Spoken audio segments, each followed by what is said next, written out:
So first of all, I see this like nighttime park scene, okay? And it's nighttime. There aren't a lot of people. There's no like police patrol cars. There are no like park rangers. So this man, he kind of sneaks out near the water. And then I guess he doesn't have like a fishing license or something. And in the United States, you have to have a fishing license in order to fish in any body of water. Okay. So he kind of sneaks around and then he casts his net into the water. I mean, he casts his line into the water and then he's hoping to catch something. Okay. So that's what he's doing. And he stays there and he's pretty happy. He's kind of feeling smug that he's getting away with it. And then these joggers came by, these two really attractive female joggers. They came by and I guess there's like a little, they see him, there's a little bit of flirtation, conversation coming on. And then all I hear is like giggling from the women. And then he kind of tips his baseball hat at them, smiles at them. So there's like flirtation back and forth between him and these two women. And then they continue jogging and they go off. And he's sort of like looking back at them. And then he's whistling and then he goes back to fishing. When I saw this image, I feel like this is not you. I feel that you might be dealing with this type of a character where they're kind of opportunistic. You know, just imagine somebody who didn't want to acquire a fishing license. And now he's fishing in a body of water where he doesn't have the rights to fish. So he's purposely, it's like very premeditated. It's like something that it was planned, orchestrated, knowing that it's wrong, knowing that, you know, it's immoral, or knowing that it's against the law, or knowing that, you know, morally that it's wrong. Okay. And so I feel like this person that you might be dealing with is a little bit opportunistic. They're opportunistic with the activities that they engage in, and the fact that, you know, he's flirting with these two women. I mean, it takes two because, you know, the women were flirting with him as well. But what I'm seeing is just somebody that, like, you know, I'll take what I can get. You know, I'll take whatever is handed to me. I'll willingly take it. So I do feel you're dealing with someone who might be a little bit slimy. Okay. For some of you, I feel like it might be a relationship partner, honestly.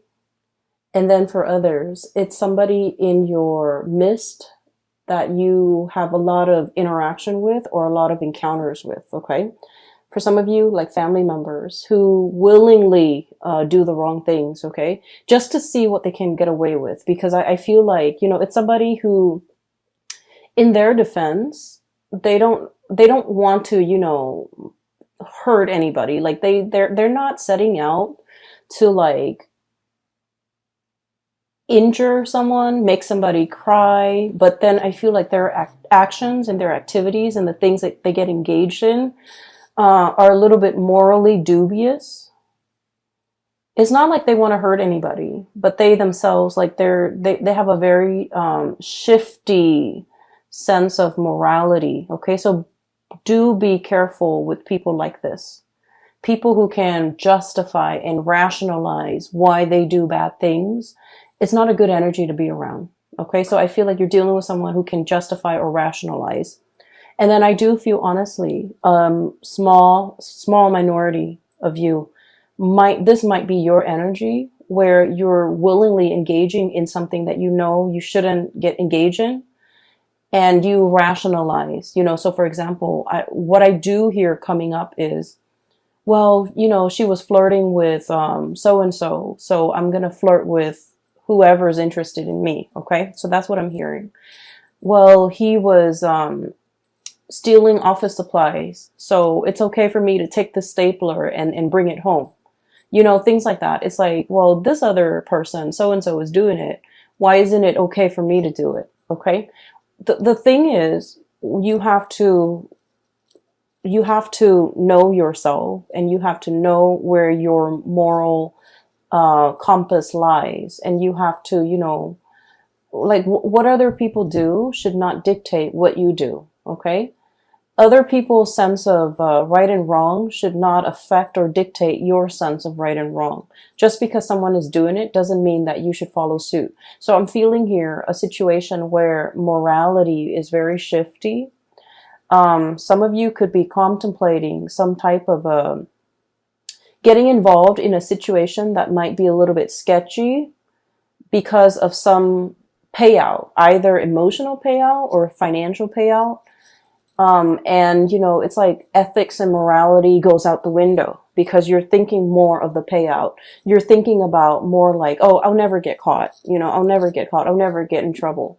I just want you to be careful about that. And then on the other hand, if that's not you and you're dealing with somebody like this, I do see this energy of, I'll never get caught. No one will ever know. If no one knows, and if I don't get caught, it doesn't hurt anybody, right? Like, so that sense of like rationalizing, trying to justify something that you're doing based on the fact that it'll never see the light of day. No one will ever know. It wouldn't really, in the greater scheme of things, hurt anybody.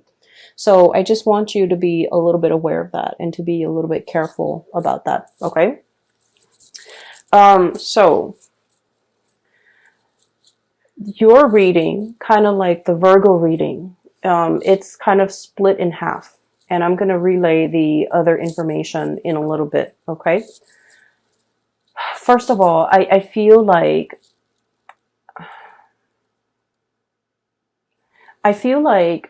there's a person and you're constantly, looking at what they're doing.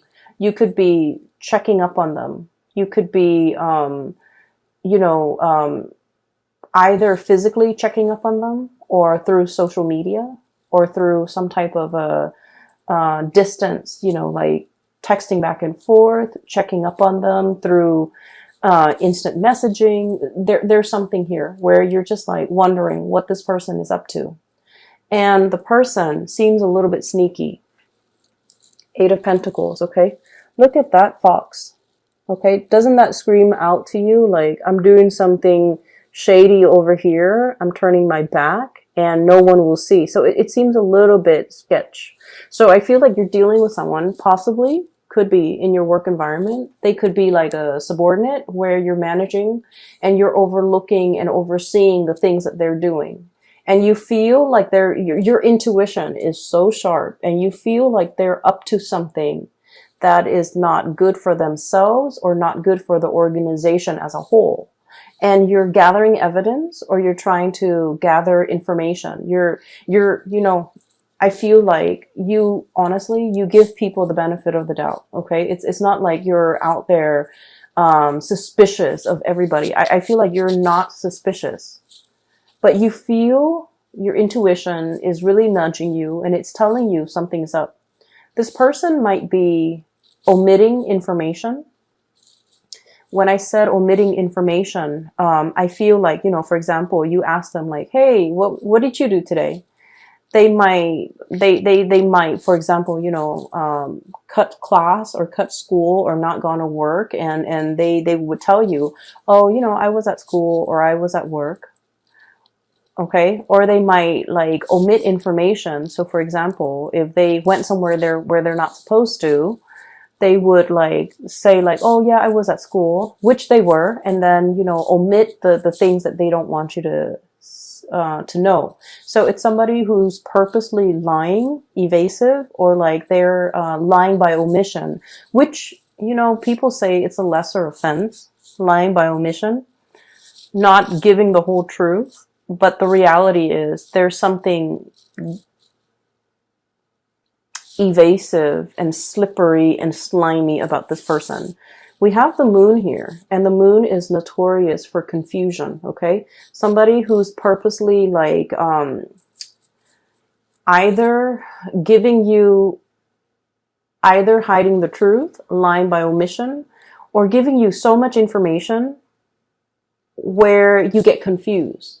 So the interaction between you and this person gets more and more confusing the more questions that you ask, because they know how to spin out a web of lies and they know how to cover the evidence. They know how to, what I'm seeing is I see somebody walking over snow or sand or something that sinks, and it leaves their footprint, right? And then they get like a branch off a tree, or like a little thing off a tree, and then they wipe away their footprint. Somebody who's covering their tracks, somebody who's like adept at, concealing information, covering their tracks, getting rid of evidence. And I feel like your spidey senses are picking up this information from this person. You want to give them the benefit of the doubt, but your intuition is pretty much screaming out, they're up to something, they're doing something. They're covering their tracks. They're very good. It's like the escape artist, someone who's very, very good at getting themselves out of sticky situations, okay? There might be some of this happening in your work environment with a coworker, with a subordinate especially. I feel like you're in a higher position than this person. And so you're kind of keeping an eye on them, okay? So we have here the Hermit and the Eight of Pentacles. Literally seeing and knowing and keeping an eye out on this person to make sure, because your senses are telling you something is up. And it's associated here with the Knight of Wands. And the Knight of Wands usually is a situation where we like a person, okay?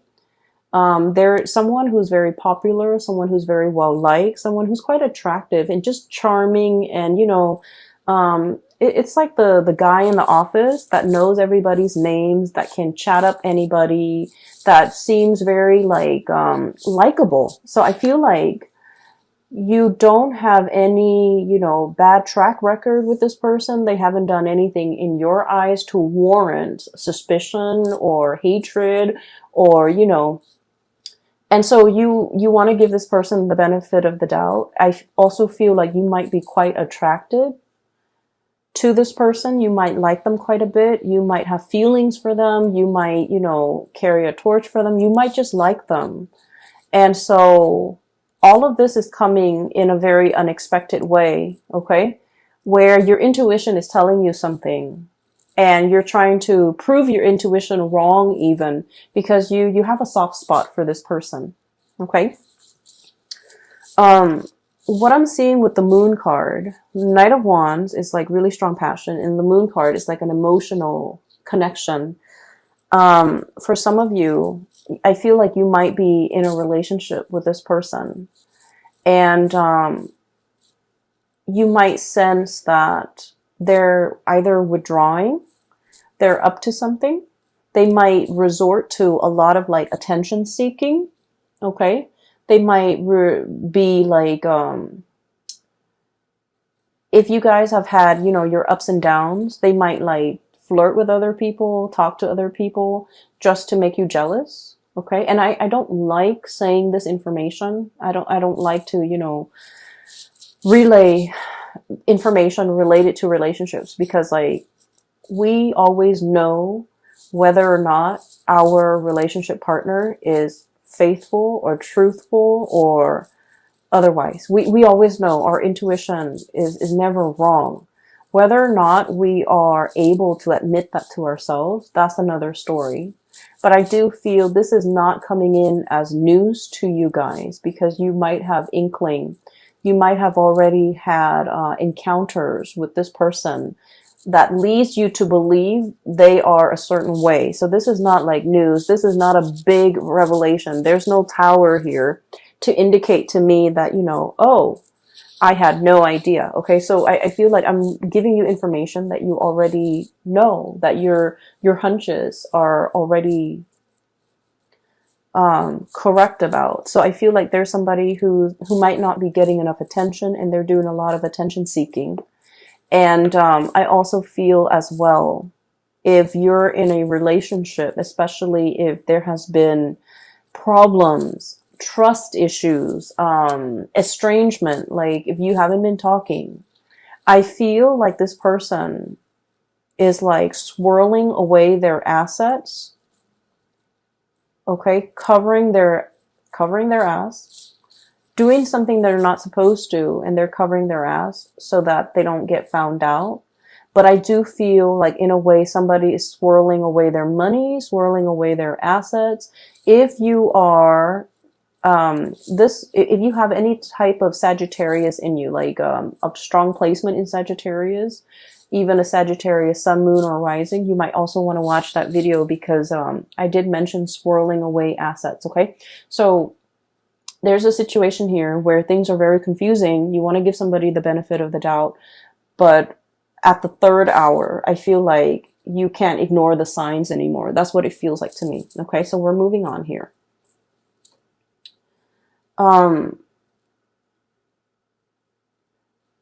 So that's what I'm sensing. What we have here is the Five of Swords. And the Five of Swords, this is a really troublesome card, because it usually indicates like a very cutthroat person. A situation where it's like we're not interested in the truth. We're trying to prove ourselves right.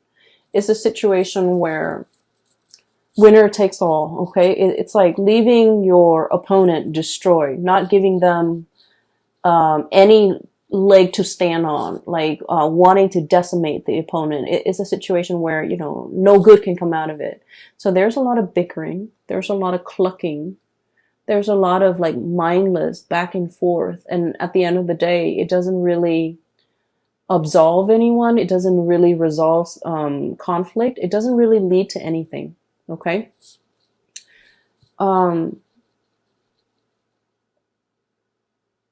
These are, what are they? They're roosters, and roosters have those the sharp spurs on them. So if they ever get into like a fight, they tear each other to shreds. Like there would be blood drawn, right? And so that's what I feel like. It's like wanting to draw blood, wanting to argue, just to be right, just to be proven right, just to, you know, put down the other person. So I feel like there might have been a situation here where there's a lot of conflict, where there's lack of resolution, where the two of you might be estranged or might not want to communicate with each other, because every time you communicate, it leads to conflict. Like there's just like, a lot of the times, couples or people can be very civil with one another. We can agree to disagree. We don't like each other, but we can remain, you know, civil.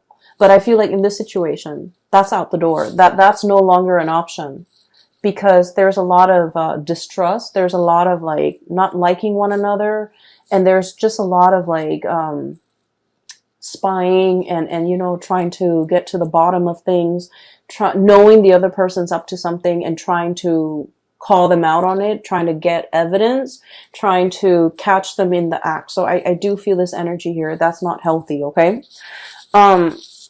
I would say whatever it is that you're looking for, it is going to come out to the surface. Whatever your hunches have been, you know, telling you, whatever your intuition has been warning you about, I feel like there's going to be some truth, some information, some clarity coming to the surface, where you look at the information that's given to you and you're just like, I knew it all along. So once again, this is not something new. This is just confirmation. And it's coming out here, King of Swords, communication, news, information, okay? And the sword energy deals with information. It deals with revelation. And with this big sword, it's like cutting through the confusion, getting straight at the facts. For some of you, there might have been an air sign, Aquarius, Gemini, and Libra, that you might have been in a lot of conflict with.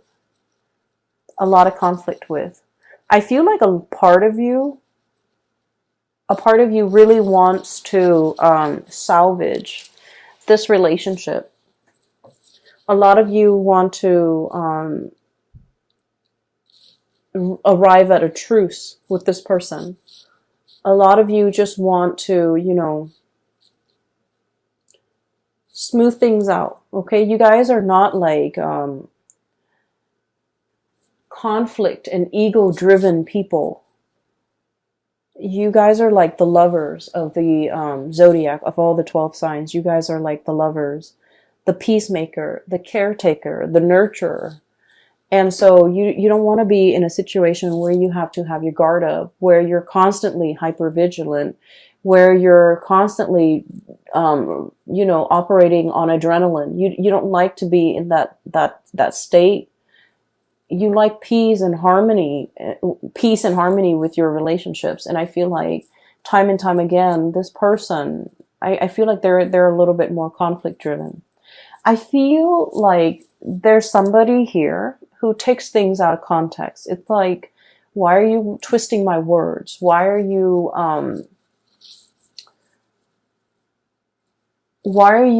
taking the things that I say out of context? Why are you purposely misinterpreting what I'm saying? So it's somebody who's, I feel a certain degree of somebody has been very hurt and they're on the defense. And so whenever the two of you communicate, things can be taken out of context. Things can be misinterpreted purposely and distorted because both parties feel very hurt. Okay, so it's a situation here. I feel like there's going to be some type of information, some type of truth, as well as some healing that can come out of this. We have here the star. Okay, so I don't feel like it's a situation where it can't be fixed. But in this situation, somebody needs to kind of like step up, be the bigger person, and apologize. Okay? So that's what I'm feeling here. Give me 1 second.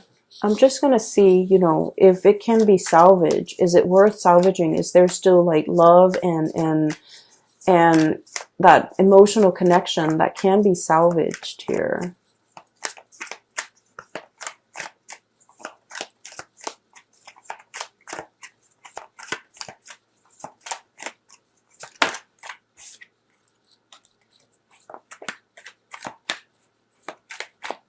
Get one more card.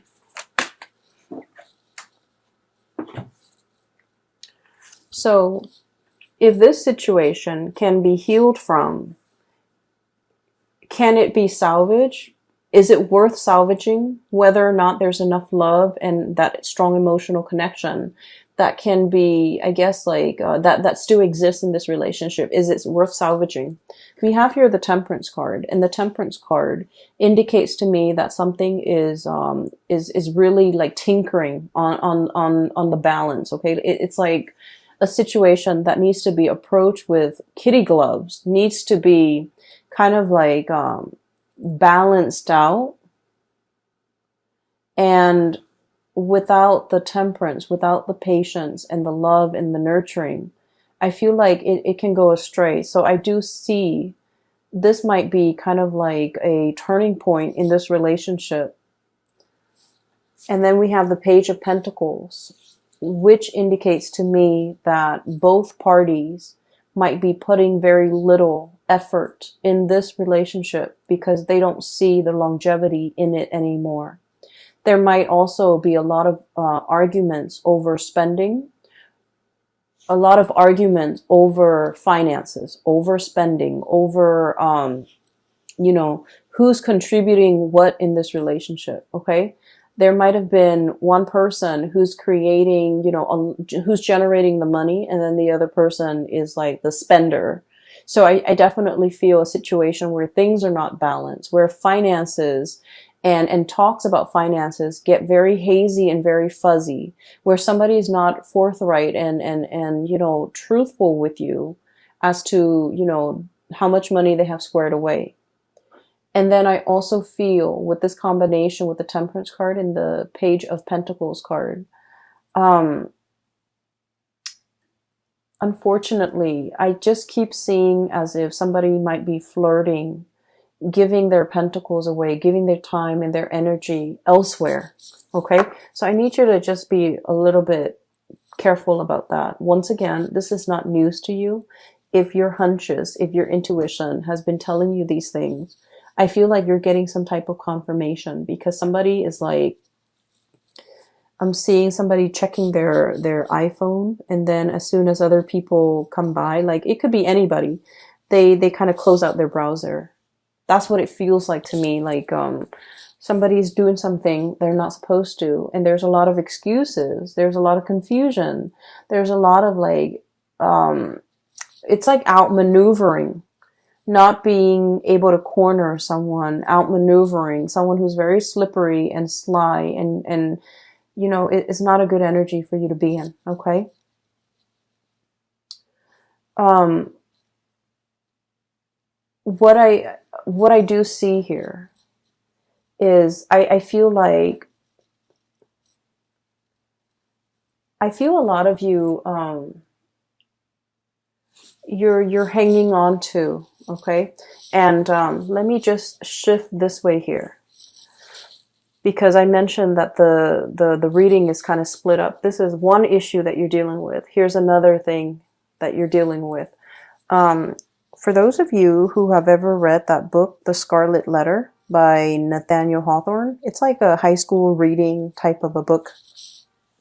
So basically, it's about this woman, and this is like back in the days. She committed adultery, and she got found out, and she lives in this very small community. And so her punishment at the time was they sew a giant letter A for adultery, and they force her to wear it on her chest so that everyone in the community can see. So it's sort of like, a shaming mechanism to get people to behave the right way. And they did this because they found out she is not married, but she's pregnant. So they put an A on her chest, and she has to walk around with it. And then I think occasionally, every week or so, she has to come to the town square, and then she has to subject herself to like the stocks, the gallows, where you put your head and your hand into this thing, and you're stuck there for a certain amount of time. And then at the end of the day, she goes back home. So it's like a public shaming, or some type of a shaming mechanism. Where was I going with this? Okay, so that's the premise of the story. What I'm seeing is a little bit different, but I do see, and in the book, the letter, it starts to burn. Okay, like it takes on a life of its own. It's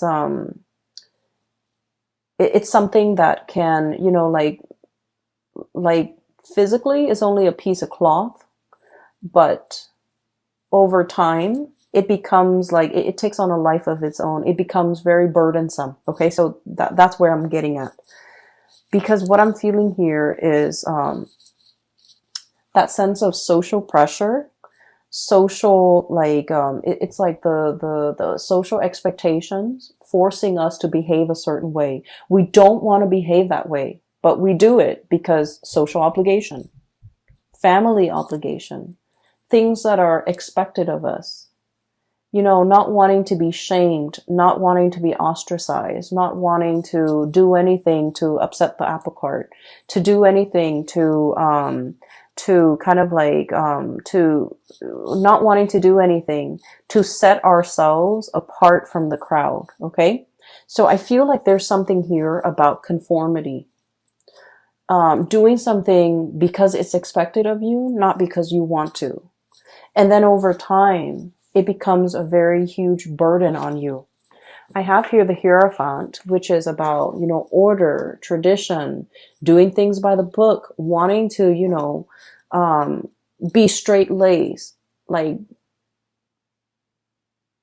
the social pressure the social pressure is so prominent that you would do anything to kind of like succumb to it. Okay.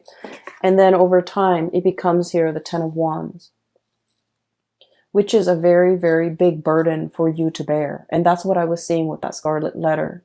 It becomes a controlling mechanism. It becomes sort of like its own entity, where physically it's just a piece of cloth, but it has the social stigma. It has like all of these things. So honestly, for some of you, I feel here about, shame, or feeling this sense of like, I don't want to get a divorce because, it's shameful. It's shameful to my household. It's shameful to my family. What are people going to say? What am I going to tell people? Well, it doesn't matter. Okay. You have to weigh out the option. Is it better for me to be free? Am I going to be happier? Or will I be happier with this relationship that's kind of like at a dead end? So I feel like there's this sense of social expectation or stigma that you're not willing to face, and it's keeping you stuck in a situation that you're not happy with. And then I also feel like, some of you are thinking about the children, the social stigma with the children. What are they going to tell their friends? What are they going to tell their peers? So like these decisions that you're grappling with, I feel like these are personal choices.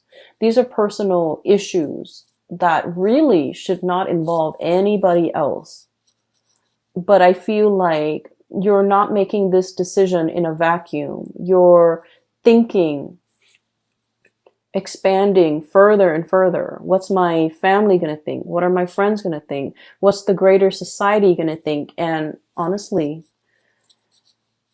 their inputs don't really matter, okay, at the end of the day. Because what I always believe is that people are really self-absorbed by nature. If it doesn't really involve them, they don't really give it the time of day, okay? So they might be sad that like, oh, you're getting divorced? What's going on? Tell me about it. And then out of sight, out of mind, okay? And it has nothing to do with just being, self-centered. It has nothing to do with that.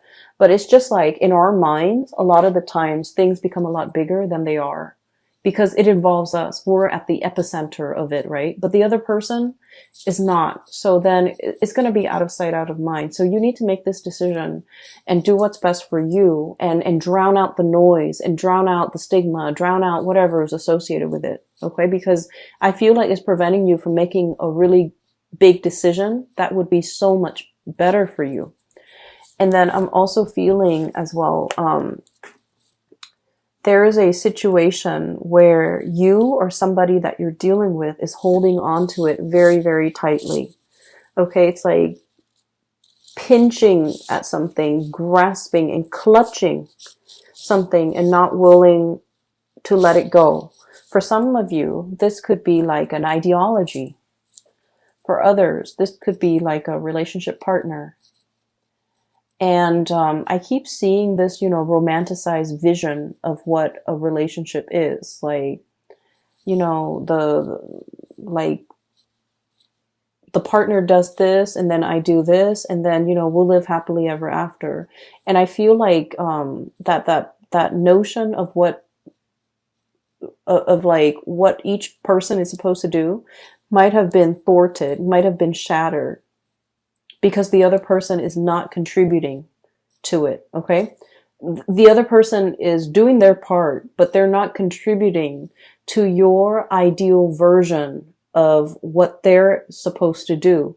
So I feel like there's a mismatch here in expectations, and as a result of it, you feel a little bit like shortchanged by this person. It's like, I didn't sign up for this, things like that.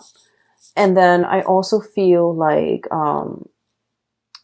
I'm seeing someone who is really, really stubborn, who wants to have their way, who refuses to budge, who refuses to compromise.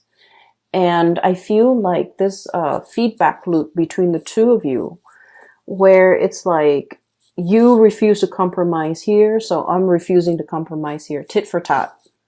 Okay? And it's showing up here. We have here the High Priestess clutching to something, even though we know better. And then this Five of Swords, the clucking, the mindless arguments and the banter and the situation that really doesn't add anything to an existing conflict. So that's what I'm seeing here. And I apologize, Cancers, that the reading is this way. You have some really good cards that are coming here, so bear with me. What I'm seeing as well is one of the things that can, really help us kind of like loosen up and focus more on the solution rather than the problem. For some of you, you might be dealing with somebody that exhibits all of these symptoms I told you about. And it's really frustrating because you want to compromise. You're the peacemaker. You're the lover. You're the nurturer, right? So you're encountering opposition from this person. And it's becoming very, very difficult. And so I feel like you have to detach yourself a little bit.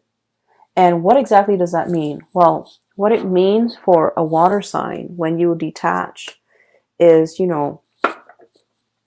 not get emotionally riled up with this person.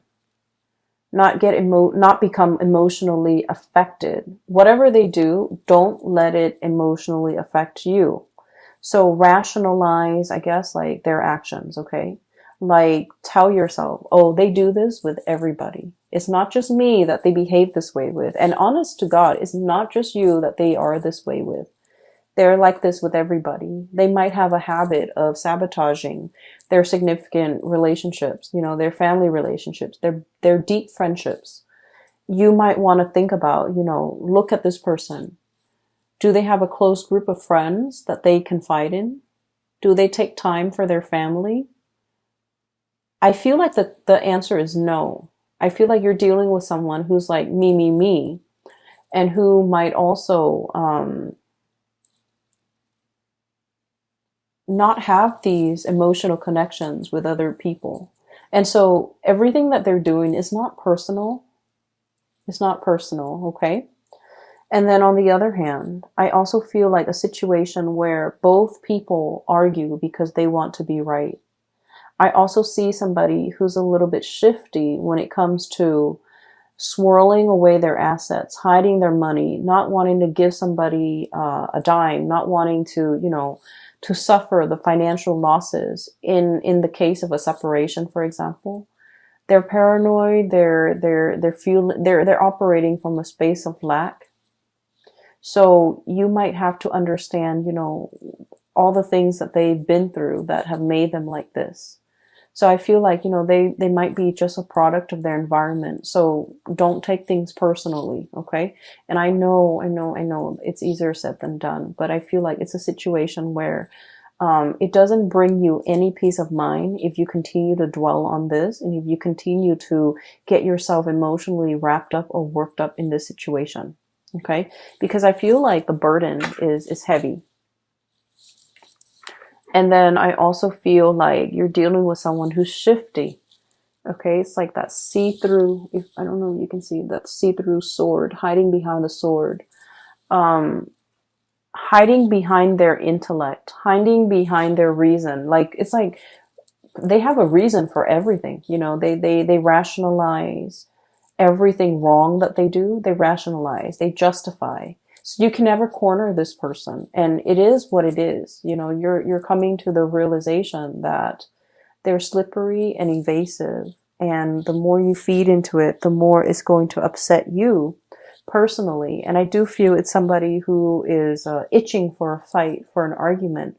They're very good at it. They're very argumentative. They're very intelligent and very smart, and they know how to outmaneuver everybody, not just you. So don't take this personally, okay? Try to get yourself in a calmer state, because I feel like you feel that you can't move on because you don't have all the answers that you need. But I feel like just the nature of this person is all the answers that you need. Does that make sense? A lot of the times, we think about, let's just say, let's say you were on and off, and this is like one of my favorite examples. Let's say you were on and off with a person, right? And the main problem in the relationship was they're flirtatious, and they always, you don't know whether or not they cheated, okay? But you were constantly on and off. There were months when you guys were officially off, and you saw other people, they saw other people, but you never like got intimate with the other people you saw.